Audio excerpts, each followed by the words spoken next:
మంచు జల్లు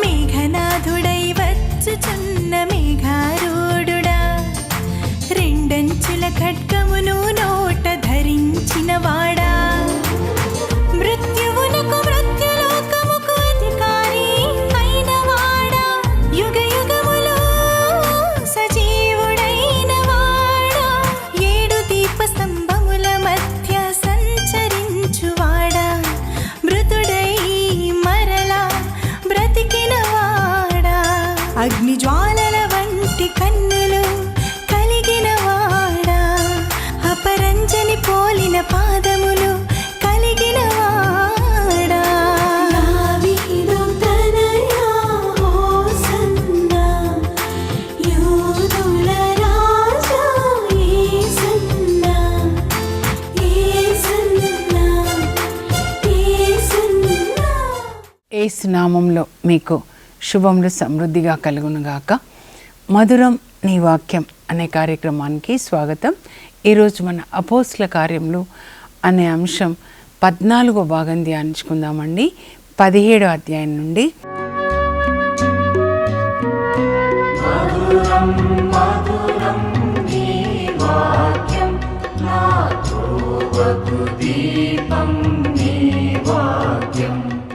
ఇక్కడ పౌలు 3 సంఘాలని ఆయన విజిట్ చేస్తాడండి, దర్శిస్తాడు.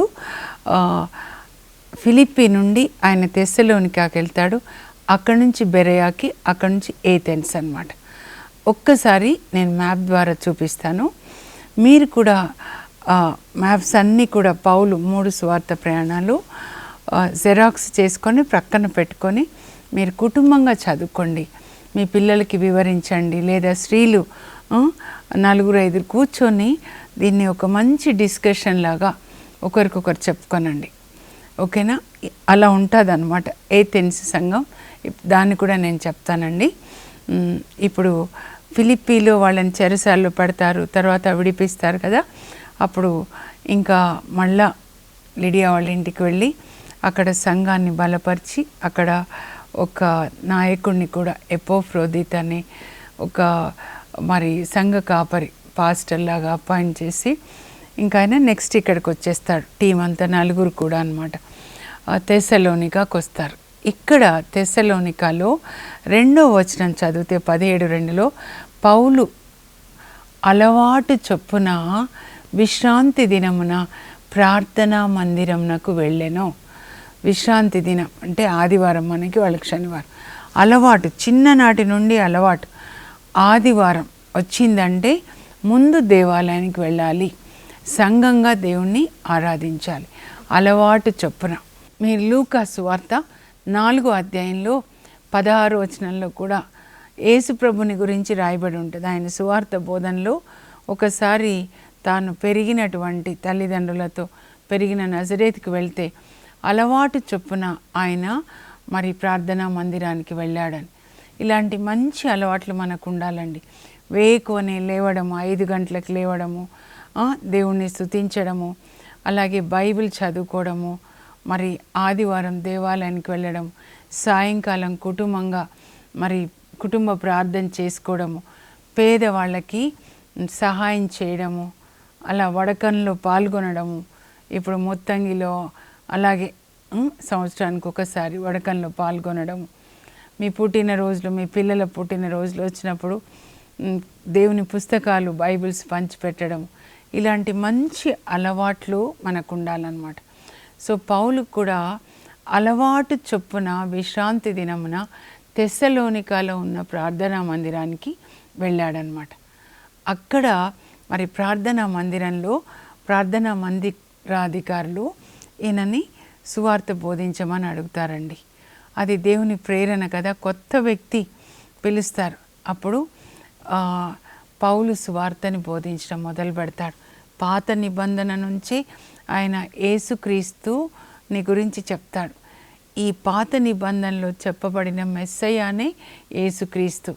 ఆయననే మరి మన పెద్దలు సిలువ వేశారు, కానీ దేవుడు ఆయనని 3వ రోజు లేపాడు.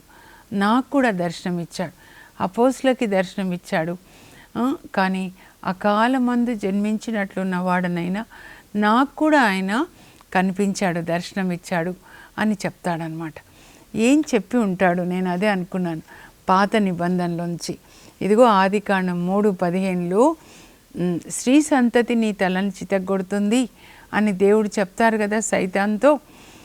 ఆ స్త్రీ సంతతి ఎవరంటే మరియ తల్లి గర్భంలో జన్మించిన యేసు ప్రభు. అందుకే యెషయా చెప్తాడు కదా 7:14లో, అదిగో కన్యక గర్భం ధరించి ఉండెను, ఆమె ఒక కుమారుని కని అతనికి ఇమ్మానుయేలు అని పేరు పెడుతుంది. ఇమ్మానుయేలు అనగా దేవుడు మనతో ఉన్నాడు అని అర్థం. అలాగే యెషయా 9:6లో మరి యెషయా మళ్ళా రాస్తాడు కదా, మనకొక శిశువు జన్మించెనో, మనం ఒక కుమారుని బడిసితిమి, ఆయన పేరు ఆశ్చర్యకరుడు, ఆలోచనకర్త, బలవంతుడైన దేవుడు, నీతిడగు తండ్రి, సమాధానకర్త, ఆయన రాజ్య భారాన్ని వహిస్తాడు, ఆయన మన మీద సైతాన్ పెట్టిన కాడిని విరగొడతాడు, చీకటిలో ఉన్న జనులు గొప్ప వెలుగును చూశారు అని యెషయా రాసింది ఎవరి గురించి? ఈ యేసుప్రభు గురించి, మెస్సయ్య గురించి కదా. ఆ మెస్సయ్యనే ఈ మెస్సయ్య. మరియ తల్లి గర్భంలో ఈయన జన్మించాడు. ఆ తర్వాత యెషయాలో 53వ అధ్యాయంలో ఇదిగో వదకు తేబడిన గొర్రె పిల్లలాగా ఆయన నోరు మెదపలేదు, ఆయనని సిలువ వేశారు, సమాధి చేశారు, కానీ 3వ రోజున దేవుడు ఆయనను లేపారు. కీర్తన 16లో దావీదు రాస్తాడు 11లో, నీవు నీ పరిశుద్ధిని గోతిపాలు చెయ్యవు, నీవు ఆయనను జీవంతో లేపుతావు, జీవంనకు చేర్చు మార్గాన్ని ఆయనకు చూపిస్తావు అని రాసింది ఈ మెస్సయ్య గురించే. ఎలాగైతే దేవుడు ఆయనను లేపాడో మృతులలో నుండి, మనల్ని కూడా లేపుతారు. ఆయనని లేపడం ద్వారా మనల్ని లేపుతాను అని ఒక గ్యారంటీ కార్డ్ అనమాట అని చెప్తూ ఉంటే ఇంకా వాళ్ళందరికీ విశ్వాసం అండి. వాళ్ళు అంటారు మళ్ళా వచ్చే విశ్రాంతి దినానికి రండి, మళ్ళా విశ్రాంతి దినానికి రండి. యూదులందరూ, తెస్సలోనికాలో ఉన్న యూదులందరూ కూడా ఇంకా పౌలు వాక్యాన్ని వినడానికి వస్తారండి. పరిశుద్ధాత్మ అలా పనిచేస్తున్నారు. అందరి హృదయాల్లో దేవుని వాక్యం నాటబడుతుంది. యేసు ప్రభు దేవుడు, మెస్సయ్య, రక్షకుడని అందరూ కూడా అంగీకరిస్తారు, క్రైస్తవులు అయిపోతారు. అప్పుడు అక్కడ ఉన్న యూదులు, తెస్సలోనికాలో ఉన్న యూదులకి కన్ను కుడుతుందన్నమాట. కన్ను కుట్టి అసూయతో కొంతమంది దుండగులని వాళ్ళు పోగు చేసుకొని, ఏమంటారు, రౌడీ మూకలాగా పోగు చేసుకొని వీళ్ళ మీదికి దాడి చేస్తారు. వీళ్ళు అక్కడ తెస్సలోనికాలో యాసోను అనేటటువంటి ఆ వ్యక్తి ఇంట్లో ఉన్నారని, ఆ ఇంటి ముందుకి వీళ్ళందరినీ తీసుకొని వచ్చి మాకు పట్టించండి, అప్పగించండి పౌల్ని, టీంని అని అడిగితే అప్పటికే వాళ్ళని పంపించేస్తారనమాట సోదరులు, యేసుప్రభుని విశ్వసించిన వాళ్ళు. ఇంకా ఈయనని బంధించి జైల్లో పెడతారు, కొడతారు. యాసోన్ ఇంటిని తగలబెడతారు, నువ్వు వాళ్ళకి ఆశ్రయం ఇస్తావా అని చెప్పేసి. ఇంకా వీళ్ళని అక్కడ నుంచి తెస్సలోనికా నుంచి శిష్యులు ఎవరైతే ప్రభుని అంగీకరించారు కదా, వాళ్ళు ఏం చేస్తారు, ప్రక్కన ఉన్న బెరయాకి పంపిస్తారండి. మీరు మ్యాప్లో చూడండి, ప్రక్కన ఉంటుంది, తెస్సలోనికా ప్రక్కన అన్నమాట. అప్పుడు బెరయాలో వాళ్ళని గురించి ఏమని రాయబడి ఉంటుందంటే 17-11 అండి. బెరయాలోని ప్రజలు తెస్సలోనికాలోని ప్రజల కంటే కూడా విశాల హృదయులంట. తెస్సలోనికా ప్రజలు కూడా చాలా విశాల హృదయం అన్నమాట. 3 విశ్రాంతి దినాలు, అంటే మన మాటల్లో చెప్పాలంటే 3 ఆదివారాలు పౌలు చెప్పిన వాక్యాన్ని సావధానంగా వింటున్నారన్నమాట, విశ్వసించారు. కానీ వీళ్ళు చూడండి, వీళ్ళేం చేశారంటే పౌలు చెప్పుతున్నటువంటి ఆ సువార్తని, వాళ్ళు దేవుని సందేశాన్ని చాలా శ్రద్ధగా ఆసక్తితో ఆలకించుచు ఇంటికి వెళ్ళి ప్రతిదినము పౌలు చెప్పినది నిజమా కాదా అని లేఖనములను పరిశోధించుచుండిరి. ద బెస్ట్ సంఘం అండి చర్చ్ అన్నమాట. అన్ని సంఘాల్లోకి, పౌలు బోధించిన అన్ని సంఘాల్లోకి బెస్ట్ సంఘం ఏంటంటే బెరయా సంఘం. మీరు అలా ఉండాలి. మీ ఊరు, ఒక ఊరంతా ఒక సంఘం కదా, మీరు ఇలా ఉండాలన్నమాట. ఇప్పుడు నేను వాక్యం బోధిస్తున్నాను కదా, 17వ అధ్యాయం అపోస్తల కార్యాలు. నేను చెప్పింది నిజమా కాదా అని మీరు చదివి దాన్ని పరిశోధించాలి. పరిశోధన అంటే రీసెర్చ్ అన్నమాట. రీసెర్చ్ చేయాలి. Search the scriptures. లేఖనములు అంటే లిఖించబడిన రిటర్న్ డాక్యుమెంట్, దేవుని గురించి లిఖించబడినటువంటి డాక్యుమెంట్ ఇది అన్నమాట. ఎలా దేవుడు భూమిని సృజించారు ఆది గ్రంథం 1వ అధ్యాయంలో. ఆకాశాన్ని, నక్షత్రాల్ని, సూర్యచంద్ర తారకలు, జంతువులు, వృక్షాలు, మొదటి మానవుడిని ఎలా సృజించాడు అక్కడి నుంచి ఉంటుంది. చివరికి 2వ రాకడలో యేసుప్రభు ఎలా వస్తారు ఆయనే చెప్తారు మత్తయి 24లో. తర్వాత ప్రవక్తలందరి ద్వారా మాట్లాడతారు. ఆ తర్వాత ప్రకటన గ్రంథంలో కూడా ఉంటుందన్నమాట. ఆ తర్వాత ప్రకటన గ్రంథంలో కూడా ఉంటుంది. మనం కూడా ఏం చేయాలంటే, నేను ఇది చదువుతుంటే అమ్మ అందరూ ఇలా ఉండాలని చెప్పు. బెరేయా సంఘంలాగా చర్చికి వెళ్తున్నాము. దేనికి వెళ్ళాలండి చర్చికి? వినడానికి వెళ్ళాలి. ఉపదేశకుడు ప్రసంగి 4:17లో దేవుడు చెప్తున్నారు వినడానికి వెళ్ళాలి. ఈరోజు దేవుడు నాతో ఏం మాట్లాడబోతున్నారు, ఆ వాక్యం మనల్ని సరిదిద్దాలి, ప్రోత్సహించాలి, నీతి మార్గంలో నడిపించాలి. 2 తిమోతి 3:16లో పౌలు తిమోతికి లేఖ రాస్తూ ఈ దేవుని యొక్క వాక్యము మన తప్పులను సరిదిద్దుచు మనల్ని హెచ్చరిస్తూ మనల్ని నీతి మార్గంలో, సత్య మార్గంలో నడిపించాలి. 4 జరగాలన్నమాట. వినండి, ఈరోజు నేను వెళ్ళాలి, వాక్యం వినాలి, దేవుడు నా తప్పులు నాకు చూపించాలి, వాటిని నేను సరిదిద్దుకోవాలి.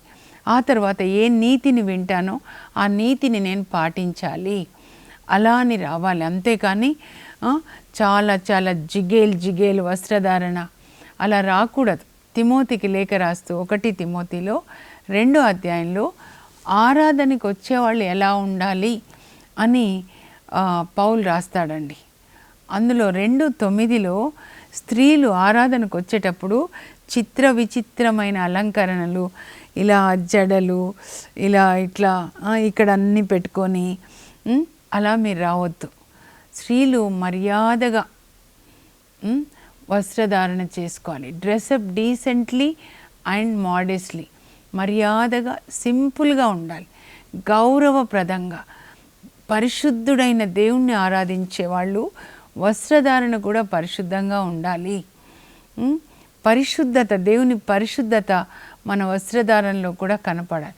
We should give God experience to people, not devil experience. Devil చూపిస్తుంది శరీరాన్ని, కానీ పరిశుద్ధ ఆత్మ ఉంటే కప్పుకుంటారు శరీరాన్ని. యెషయా గ్రంథం 6వ అధ్యాయంలో అక్కడ యెషయాకి దేవుడు పరలోక దర్శనాన్ని చూపిస్తే ఆ దేవుడు సింహాసనాసీనుడై ఉన్నాడు. దేవదూతలు ఆరేసి రెక్కలతో ఎగురుచు వాళ్ళు దేవుని స్తుతిస్తున్నారు. సర్వశక్తిమంతుడైన దేవుడు పరిశుద్ధుడు, పరిశుద్ధుడు, పరిశుద్ధుడు. పరలోక భూలోకంలో అతని మహిమతో నిండి ఉన్నవి. భూలోకం అంటే మనమే. ఆయన మహిమతో నిండి ఉండాలి. మన హృదయము 3 సార్లు పరిశుద్ధుడు. తండ్రి పరిశుద్ధుడు, కుమారుడు పరిశుద్ధుడు, పరిశుద్ధాత్మ పరిశుద్ధుడు. అలాగే మన హృదయం పరిశుద్ధంగా, మనస్సు ఆలోచనలు పరిశుద్ధంగా, శరీరం పరిశుద్ధంగా ఉండాలి. వాళ్ళు ఆ దేవదూతలు అలా పాడుతూ 2 రెక్కలతో ముఖాన్ని కప్పుకొని, 2 రెక్కలతో కింది భాగాన్ని కప్పుకొని, 2 రెక్కలతో ఎగురుతూ దేవుని స్తుతిస్తున్నారు. దేవుని సన్నిధికి వచ్చినప్పుడు వాళ్ళంతా కప్పుకొని ఉన్నారన్నమాట. వాళ్ళు ఎప్పుడు దేవుని సన్నిధిలో ఉండేవాళ్ళే. కనుక వస్త్రధారణ చాలా మర్యాదగా చేసుకొని రండి. ఎవరిని శోధించకండి. బెరేయా సంఘం గురించి ఇప్పుడు నేను మీకు చెప్తాను. బెరేయా సంఘంలో పౌలు సువార్త బోధిస్తున్నప్పుడు వాళ్ళు చాలా శ్రద్ధగా వింటున్నారంట. వాక్యము ఇక్కడి నుంచి ఇక్కడికి వెళ్ళిపోయింది అన్నమాట. చెవులో నుంచి మనసులోంచి హృదయంలోకి వెళ్ళిపోయింది. తర్వాత ఇంటికి వెళ్ళి బైబిల్ చదువుతున్నారు. ఎక్కడెక్కడ పౌలు బోధించాడో అది చదువుతున్నారు అన్నమాట. చదివి పౌలు బోధించింది నిజమా కాదా అని లేఖనములను పరిశోధించుచుండిరి. ఇప్పుడు ఎక్కడికి వెళ్తుంది? చదువుతుంటే కళ్ళలోకి వెళ్తుంది. కళ్ళు శుభ్రమైపోతాయి. అగ్నిజ్వాలల లాంటి కన్నులు. అక్కడి నుంచి మనస్సు ఇది శుభ్రమైపోతుంది. అక్కడి నుంచి హృదయం అన్నమాట. మీరు కూడా లేఖనాల్ని పరిశోధించి చూడాలి. ఎందుకంటే ఈ చివరి రోజులలో అసత్యమైన బోధనలు కూడా వస్తాయి. కరెక్ట్ బోధన బాప్తిస్మ యోహాన్ బోధన అండి. మీరు చదవండి మత్తయి సువార్త కానీ 4 సువార్త, తర్వాత యేసుప్రభు బోధన, లేదా పాత నిబంధనలో ప్రవక్తల బోధన. యోవేల్ అంటాడు పశ్చాత్తాపడండి, ఇప్పుడైనా పశ్చాత్తాపడండి. బాప్తిస్మ యోహాన్ అంటాడు హృదయ పరివర్తన చెందండి, మార్కు 1:4. యేసుప్రభు అంటారు మార్కు 1:15 కాలము సంపూర్ణమైనది, సువార్తను విశ్వసించండి, హృదయ పరివర్తన చెందండి, దేవుని రాజ్యము సమీపించు. హృదయ పరివర్తన అంటే change of heart from earthly things to heavenly things. Yesu ప్రభు మీద ధ్యాస పెట్టుకొని ఆయనని మాదిరిగా తీసుకొని ఆయన ఎలా దేవుని చిత్తం చేశాడో మనం కూడా దేవుని చిత్తం చేయాలి. ఈ లోకంలో మన సొంత చిత్తం చేయకూడదు. We have to die for our self will, live for God's will. దేవుని చిత్తం ఏంటంటే బైబిల్లో రాయబడింది. యేసు ప్రభు బోధన చదవండి. మత్తయి 5, 6, 7 అధ్యాయాలు, 5 ప్రసంగాలు ఉంటాయి మత్తయి సువార్తలు. అంతా చదవండి, ఒక్కసారి చదవండి. మీరు దయచేసి ప్రతి బోధన కాకుండా మీరు ఏది వింటారో అది కరెక్టో కాదో బైబిల్ గ్రంథం చదివి దాన్ని పరిశోధించి తెలుసుకొని సత్యమైన బోధన అన్నమాట. చెప్పాన ప్రవక్తలు, బాప్తిస్మయం అని యేసు ప్రభు, తర్వాత ఈ అపోస్తుల కార్యాల్లో బోధన ఏదైతే ఉందో వాళ్ళ ప్రసంగాలకి ఇప్పుడు ప్రసంగానికి టాలీ అవుతుందా లేదా. హృదయ పరివర్తన చెందండి అని చెప్పారు. వాళ్ళు అపోస్తులు వాళ్ళ ప్రాణాలను ఇచ్చారు. వాళ్ళ ప్రాణాలని కూడా ప్రేమించలేదు పౌలు, కానీ ఎక్కడా వాళ్ళు ఇట్లా డబ్బు పోగు చేసుకోలేదు. సువార్త సేవలో ప్రభువుని ప్రేమించారు. వాళ్ళు ప్రభు ఇచ్చిన గొర్రెల్ని ప్రేమించారనమాట.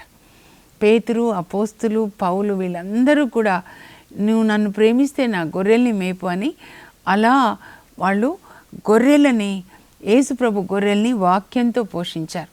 తల్లిదండ్రులారా మీరే మీ పిల్లలకి కాపరులు, మీ పిల్లల్ని వాక్యంతో పోషించండి, వాక్యం వాళ్ళకి బోధించండి. ఓకేనా? అందుకే మీరు తర్వాత చూడండి అపోస్తల కార్యాల్లో పౌలు అన్ని చోట్ల వెళ్ళి సువార్త బోధిస్తాడు కదా. తర్వాత లేఖలు రాస్తాడు ఆ సంఘాలకి. ఫిలిప్పీ సంఘానికి రాస్తాడు చెరసాల్లోంచి, తర్వాత తెస్సలోనిక సంఘానికి రాస్తాడు, కొరింథీ సంఘానికి రాస్తాడు. 14 లేఖలు ఉంటాయి పౌలు. కానీ బెరయా సంఘానికి రాయడు. ఎందుకంటే బెస్ట్ సంఘం అన్నమాట అది. బెస్ట్ విని ఇంటికి వచ్చి చదువుకొని కరెక్టా కాదా ఒక్కొక్క రెఫరెన్స్ రాసుకొని ఆ రెఫరెన్స్లన్నీ మళ్ళీ చదువుకొని మళ్ళీ రాసుకుంటున్నారనమాట. బైబిల్లో ఉంది, మీరు చూడండి 17, 11 అనమాట. మీ సంఘం అలా ఉండాలి, ఆదర్శ సంఘం, బెస్ట్ చర్చ్ అన్నమాట. ఆ తర్వాత వీళ్ళు ఆ తెస్సలోనికలో ఎవరైతే యూదుల అసూయతో వీళ్ళని అక్కడి నుంచి తరిమేశారో వాళ్ళు ఇక్కడికి కూడా వస్తారండి. బెరయాకు వచ్చి అమ్మో అందరూ యేసు ప్రభుని అంగీకరిస్తున్నారే అని చెప్పి ఇక్కడ కూడా గొడవ చేస్తే ఇంకా గబగబా రాత్రికి రాత్రి వీళ్ళని పంపించేస్తారనమాట. ముందు పౌల్ని పంపించేస్తారు, తర్వాత మిగతా వాళ్ళని కూడా టీంని అనమాట. అక్కడ ఏథెన్స్కి వెళ్తాడు. ఇప్పుడు పౌలు చూడండి ఎక్కడికి వెళ్తాడంటే ఏథెన్స్కి వెళ్తాడండి. ఏథెన్స్ అంత విగ్రహాలతో నింపబడి ఉంటుంది.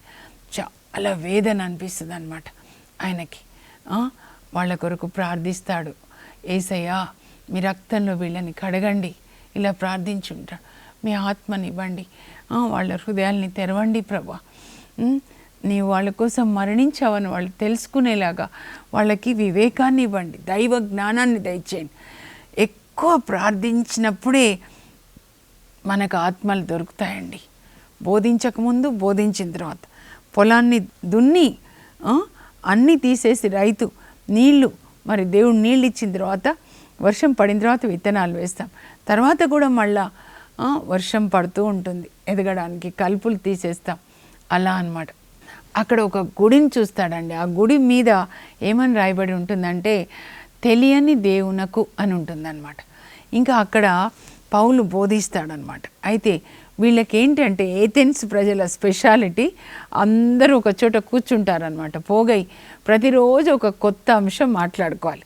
రాజకీయ నాయకుల గురించి, ఇక్కడేమైంది అక్కడేమైంది, కొత్త విషయాలు ఎవరు చెప్తారో వాళ్ళని పిలిచి ఇట్లా చెవి పెద్దగా అయిపోతుందన్నమాట. అది కూడా పౌలు గ్రహించి వాళ్ళ దగ్గరికి వెళ్ళి, నేను వచ్చేటప్పుడు దారిలో తెలియని దేవునకు అని ఒక గుడిని చూశాను, ఆ తెలియని దేవుని గురించి మీతో చెప్పనా అంటే, చెప్పు చెప్పు చెప్పు మాకు కొత్త విషయాలు కావాలి అని చెప్పి వాళ్ళు అంటారనమాట. అప్పుడు ఆయన చెప్తాడు, ఆ తెలియని దేవుడే భూమి ఆకాశాలని వాక్యంతో సృజించాడు. ఆ తెలియని దేవుడు ఒక్క మానవుడు, ఆదాం అనే ఒక్క మానవుడిని సృజించి తన శ్వాసను ఊది అవ్వని చేసి పెక్కుమంది పిల్లల్ని కానీ అభివృద్ధి చెందండి అని చెప్పాడు. ఆ తెలియని దేవుడే 10 ఆజ్ఞల్ని ఇచ్చాడు సీనాయి పర్వతం మీద. ఆ తెలియని దేవుడే యేసుప్రభు రూపంలో ఈ లోకంలో జన్మించి మన కొరకు సిలువలో మరణించారు. కనుక ఇప్పటి వరకు అజ్ఞానంలో ఉన్నారు, కానీ ఇప్పటి నుంచి ప్రజలు అన్ని చోట్ల ప్రపంచం అంతటా కూడా హృదయ పరివర్తన చెందాలి అని దేవుడు ఆజ్ఞాపిస్తున్నాడు. హృదయ పరివర్తన అంటే పాపాలని ఒప్పుకొని ఇదిగో కింద వాటిని ప్రేమించకుండా దేవుడు చెప్పిన వాక్యాన్ని విని పాటించాలి, ఆయన రక్తంలో కడగబడాలి అని చెప్తే వాళ్ళకి చాలా ఇష్టమవుతుందండి. చాలామంది అదొక సభ పెట్టుకుంటారు కదా, దాన్ని అరియోపగస్ అంటారనమాట. చాలామంది యేసు ప్రభుని అంగీకరిస్తారు. ఆయన వివేకం చూడండి, పరిశుద్ధాత్మదేవుడు ఆయనకు అంత వివేకం ఇస్తాడనమాట. అయితే కొంతమంది మాత్రం ఎగతాళి చేస్తారు. ఎప్పుడు మన వాక్యాన్ని అందరూ స్వీకరిస్తారని ఉండదండి. ఎవరికి దేవుని కృప ఉందో, ఎవరి పేర్లు జీవగ్రంథంలో వ్రాయబడ్డాయో వాళ్ళు అంగీకరిస్తారు. సైతాన్ ఎప్పుడు ఒక గ్రూప్ని తయారు చేస్తాడు ఎగతాళి చేయడానికి. ఇక్కడ కూడా కొంతమంది ఎగతాళి చేస్తారు. ఎందుకంటే ఆ యేసు ప్రభు మన కొరకు సిలువలో మరణించాడు, ఆయనని సమాధి చేసిన తర్వాత దేవుడు ఆయనని 3వ రోజు లేపుతారు, మేము చూసాము. అలాగే మనం కూడా ఈ శరీరం మట్టికుండా అది మట్టిలోకి వెళ్ళిపోతుంది, కానీ మన ఆత్మ దేవుని శ్వాస ఇది దేవుని దగ్గరికి చేరుకుంటుంది, సృష్టికర్త దగ్గరికి. మనల్ని కూడా లేపుతారని చెప్తే వాళ్ళు ఎగతాళి చేస్తారనమాట. అయినా కూడా చాలామంది విశ్వసిస్తారు. ఇప్పుడు ఈ 17వ అధ్యాయంలో ముఖ్యమైనటువంటి అంశాలు నేను చదువుతాను, దయచేసి మీరు రాసుకొని కనీసం 3 సార్లు మీరు చదువుకోనండి. అలాగే పౌలు యొక్క మొదటి 3 సువార్త ప్రయాణాలు కూడా నేను చదువుతానండి, అది కూడా మీరు రాసుకోండి. 17వ అధ్యాయం 7 అంశాలు. తెస్సలోనికలో క్రైస్తవ సంఘం, నేను ప్రకటించుచున్న ఈ యేసే మెస్సయ్య అని పౌలు బోధిస్తాడండి. బెరయా సంఘంలో పౌలు సువార్త బోధన. బెరయా ప్రజలు పౌలు సందేశంను గొప్ప ఆసక్తితో ఆలకించి ప్రతిదినము పరిశుద్ధ గ్రంథంను చదువుతూ పౌలు చెప్పినది నిజమా కాదా అని లేఖనములను పరిశోధించుచుండిరి. ఏథెన్స్లో పౌలు సువార్త బోధన. ఏథెన్స్ ప్రజలు క్రొత్త సంగతులు చెప్పుటలో వినుటలో కాలము గడుపుచుండువారు. కానీ ఇప్పుడు మానవులు అజ్ఞానులుగా ఉన్న కాలంలో దేవుడు వారిని గురించి పట్టించుకొనలేదు. కానీ ఇప్పుడు దేవుడు ప్రజలందరూ హృదయ పరివర్తన చెందవలెనని ఆజ్ఞాపించుచున్నాడు. పౌలు 3 సువార్త ప్రయాణములు చూడండి, ఏ సంవత్సరము, తర్వాత ఏ పట్టణాలు, ఏ అధ్యాయాలు మీరు చూసి ఇవి రాసుకోవాలండి. మొదటి సువార్త ప్రయాణం క్రీస్తు శకం 48-49 గలతీ పట్టణాలు కండి, 13-14 అధ్యాయాలు ఉంటుంది. రెండో సువార్త ప్రయాణం 50-52 మధ్యలో మాసిడోనియా గ్రీస్ పట్టణాలకి 15 అధ్యాయం నుంచి 18 వరకు అండి. మూడో సువార్త ప్రయాణం ఎఫెసు నగరంనకు 19 నుంచి 20 అధ్యాయాలు అండి, 53 నుంచి 57 వరకు. ఇప్పుడు ప్రార్థన చేసుకుందాం. పరలోకమందున్న మా తండ్రి, మీ పరిశుద్ధ నామమునకు స్తోత్రం కలుగును గాక. పౌలు సువార్త బోధించినప్పుడు తెస్సలోనికలో కూడా అనేక మంది రక్షణలోకి వచ్చారు ప్రభా. అలాగే బెరయా సంఘ సభ్యులు పౌలు చెప్పింది జాగ్రత్తగా సావధానంగా ఆసక్తితో ఆలకించి ఇంటికి వెళ్ళి అనుదినము పరిశుద్ధ గ్రంథాన్ని చదువుతూ పౌలు చెప్పింది నిజమా కాదా అని లేఖనములను పరిశోధించుచుండిరి అని వ్రాయబడింది. అలా మేం కూడా చర్చిలో చెప్పింది విని ఇంటికి వెళ్ళి బైబిల్ చదువుకొని మేము కూడా అలా జీవించడానికి, దేవా మీరు చెప్పినట్లుగా విధేయించడానికి, మీ వాక్యాన్ని విధేయించడానికి మా కృప దయచేయండి ప్రభా. మరి ఏథెన్స్లో ప్రజలు ఎప్పుడు ముచ్చట్లు చెప్పుకోవడం, కొత్త సంగతులు కావాలి. అలాగే మరి మా గ్రామాల్లో ఉన్న ప్రజలు ఈ లోక సంబంధమైన ముచ్చట్లు కాకుండా ప్రతిరోజు బైబిల్ గ్రంథంలో ఒక క్రొత్త గ్రంథాన్ని, క్రొత్త అధ్యాయాన్ని చెప్తూ వింటూ ఆలకిస్తూ పాటించే కృపని దయచేయండి. యేసు నామంలో అడుగుచున్నాం తండ్రి, ఆమేన్. బెరయా ప్రజల్లాగా వాక్యాన్ని విని మళ్ళా ఇంటికి వెళ్ళి చదువుకోండి. అలాగే ఏథెన్స్ ప్రజలేంటి, గుంపుగా ఒక చోట కూర్చొని ఏదో ఒక ముచ్చట్లు. ఇప్పటి నుంచి మన ముచ్చట్లు ఏంటంటే బైబిల్ గ్రంథాన్ని గురించే. పౌలు వెళ్ళి వాళ్ళకి దేవుని గురించే ముచ్చట చెప్తాడనమాట. మీరు కూడా మీ నోటిని బాగా మాట్లాడే వాళ్ళు అయితే దేవుని వాక్యాన్ని చెప్పడానికి, ప్రకటించడానికి వాడుకోనండి. God bless you. Have a blessed day. For information, please contact us. Our address, Mrs. Jacinta Rani, 214 Pavani Estates, near St. Anthony's High School, Himayat Nagar, Street number 8, Hyderabad 29. మంచు జల్లు, ఇది మహిమ జల్లు, మంచు జల్లు, పరలోక జల్లు, మంచు జల్లు, ఇది ఆత్మ జల్లు, మంచు జల్లు, ఇది జీవ